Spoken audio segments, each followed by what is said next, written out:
Hi, it's your girl Kendell Lenice, and welcome to Y.U.P, Your Underestimated Power. Thank you so much for tuning in once again. And remember, if you like my channel, subscribe by hitting the red button below. And give me the thumbs up if you like the videos. Hopefully you like them. If you don't, that's fine too. I respect your opinion. But please leave a comment or a question or suggestion in the below area and let me know what you think. Okay, today I want to talk about you. Why do I want to talk about you? I want to talk about you, and particularly when it comes to going back to school. Do you want to go back to school? Have you been thinking about going back to school to get your GED or your college diploma or your master's or your doctorate or whatever? Are you thinking about going back to school but you don't think you have the time? You don't think that now is the time? Well, there's no time like the present, and you can go back to school. I did it. It doesn't matter how old you are. It doesn't matter how smart you think you are. Or it doesn't matter how much time you think you have, because you can make time for anything that you wish to make time for.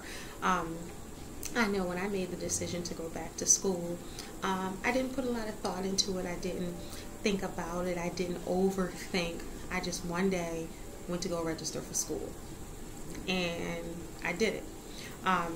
I had gone all the way through college, 3 years, and then I had to leave college. So I ran out of money, I was married, a whole lot. So I left college after 3 years and I didn't graduate. Well, I can say now I did graduate. I went back to school and now I'm still in school. I have a very, very busy life, and I found the time. So if you really want to find the time, you can do that. I know when I first made the decision to go back, I was like, well, am I still smart? Do I still have it? And am I going to be able to have the time to pull all-nighters and late-nighters and study? And how are my study habits now? I haven't studied in so long. You think about a lot of things. There are a lot of things to think about, a lot of things to take into consideration, but if you want to do it, you can do it. And that's the bottom line with anything. The first thing is making the choice to want to go back to school. So when you first make that choice to want to go back to school, you can do it. You are as smart as you were before, maybe even smarter, maybe even wiser. Maybe now you'll take it more seriously. But if you want to go back to high school, that is a must. It's non-negotiable. It's unacceptable for you not to have your GED. You need to get that first and foremost, so you can make a better life for yourself and a better life for your children or future children. So you must get that high school diploma. I know with a lot of community colleges, a lot of nonprofits, and through the state, the county, and federally, there are programs to give preparatory classes for GEDs to get that high school equivalent. I think that is very, very important. And if you've been thinking about it, don't think anymore. Call somewhere today, check in your neighborhood, your city, and your state to find out more information so you can get that GED. Because the thing is, you want to be in the game. And you have to, in order to be in the game called life, you have to at least have a high school diploma. Okay, now with life, you really need a college diploma. So if you're thinking about doing that, the time is now. Spring semester is approaching. I know a lot of traditional colleges start at the end of this month, which is January, and the beginning of February, trying to get enrolled for that. Now, if you want to go to a non-traditional college, like University of Phoenix and different colleges that have the accelerated classes, you can do that as well. And I know they're like every 7 to 8 weeks, and with the traditional colleges, like 15 to 16 weeks. So it depends on your style of learning and what you want, but you can find something tailor-made for you. And of course, there's also online classes. My opinion on online classes is I prefer to be in a face-to-face, one-on-one classes, connecting with the classmates around me and being able to talk to my professor one-on-one, face-to-face every time we have a class. I did try one online class one time, and it wasn't bad. I'm not going to lie to you, it wasn't bad, but actually it's more work, I think, with online, and you have to be more focused and more dedicated, and you have to have a computer at all times. So that's something to think about, and you can try both and to see what works for you, but either one, you can do it. With financial aid, let's see, you have to apply by the end of this month, which is January. Now, it won't be good for this January for funding for spring 2015 semester. You may be able to get it for summer, fall, and then next 2015, but the time is now to apply for that, and I'll put the link in the boxes below so you can have that, and for FAFSA. But you need to apply before the end of this month for the 2015-2016 semester.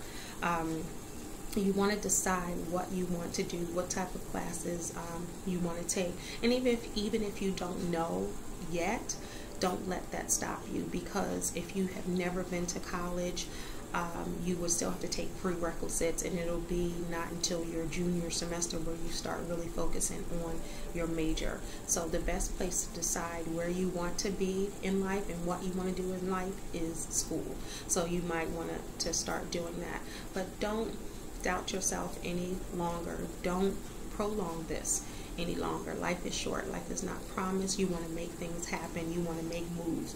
You want to be in the game, and you have to play to win. So instead of thinking about it, I'm going to try to stop you right there. Do it. Pick up the phone at least today and to call to inquire about schools.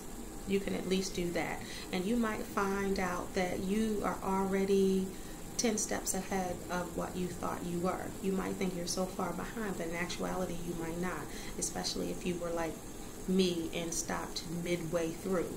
When I realized I only had, a certain amount of credits to go and then I could graduate, I was like, what now? Really? For real? I don't have to take a math again? I don't have to take... So sometimes you don't know. It's overwhelming when you don't know, but when you know and you kind of figure it out and kind of have an advisor walk you through, do a lot of reading of the catalogs and the descriptions and the prerequisites of certain classes, and how many credits you need. I mean, when you kind of discover all of that, that's the hardest part. And then, of course, going through the classes, going through the motions of doing that. But I say like this: if you go back to school and you want to go back and you make the conscious decision to go back, don't play any games. Go in and go hard. Because what's the point of going back if you're just going to be mediocre, or if you're just going to do it to skate by? You have to prove it to yourself that you can do it, and you go in there and do your best and you knock it out the park. Remember also, there are a lot of scholarships, there are a lot of grants, there are a lot of different things for adult students going back to school, a lot of things for single parents, a lot of things, and I say things, and I mean scholarships for vets, a lot of for different nationalities, different organizations. I mean, you have to do the research, and now with the internet, there should be nothing on there that you can't find. So money can't be an excuse anymore, time can't be an excuse anymore, and not thinking you're smart enough can't be an excuse anymore, because I'm here to tell you that you can do it. No more excuses, no more game playing. You can go in and you can focus and you can graduate. So just think about that, okay? Okay? You hear me? Okay. So thank you so much for tuning in. This has been Y.U.P. Take care.